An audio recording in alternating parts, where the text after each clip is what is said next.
Webster disappearing into the distance right from the start.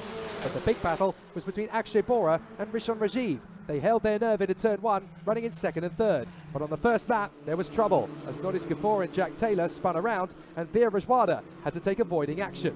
Incredibly, Jack Taylor wasn't beached in the grass, and all drivers were able to continue with no need for a safety car.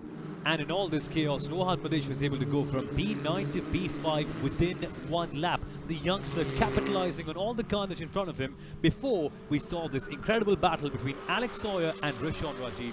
This was for the final place on the podium.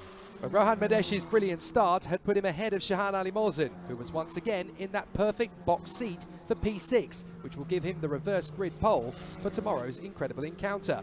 However, there is a man on the move who was already pushing. Rishabh Jain decided he wasn't content to settle behind Arjun Chaheda and decided to push the Goa Races driver in the hope that he would have a sensational run for the victory. Every opportunity he found to put him into the intimidating position, he managed to make it work, rolling off around the outside on the penultimate turn and then getting the switcheroo on the inside line. The perfect overtake, and Rishabh Jain was through.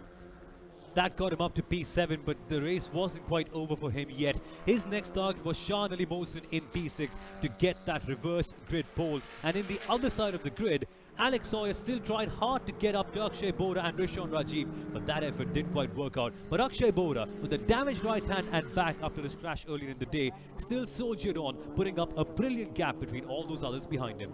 Yeah, the 16-year-old was able to continue to hold that advantage ahead of Rajiv and Sawyer, with Rohan Madesh in the background. It would become a little bit regimented after that point, but Shahan Ali Mohsin was having problems with his car. Rishabh Jain was catching him very quickly indeed, and Shahan Ali Mohsin was lucky to come home in P6 with the car finally expiring after the finish line. Up in front, Cooper Webster held his nerve all the way and was able to come through for win number 8 in his 14-race campaign to become yet another dominant Tour de Force driver.